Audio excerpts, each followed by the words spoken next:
Di ba sabi ko sa'yo, huwag ka nang babalik dito pag wala ka na namang trabaho? Kailangan mo muna kapagpaliwanag, Gemma! Naku! Oh, ano? Uy, Gemma!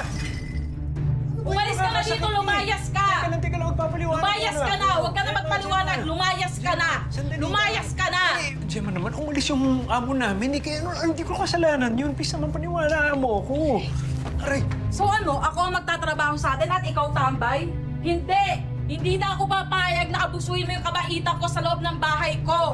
Hindi na! Lumayas ka na! Bakit? Lumayas ka na! Maghiwalay na tayo! Teka na, Gemma. Maghiwalay na tayo, lumayas ka na. Gemma, please. Hindi na. Makinig ka sa akin. Hindi na. Hindi ko naman... Mali ko bang gagawin niya yun? Ganito, Gemma. Gagawin ko ang lahat. Ha? Sa lahat ng madadaanan ko, mag-a-apply ako ng trabaho. Kahit tumawid pa ako patumahan. Doon ako maghahanap ng trabaho. Please lang, wag mo akong hihiwalayan. Gagawin mo ang lahat?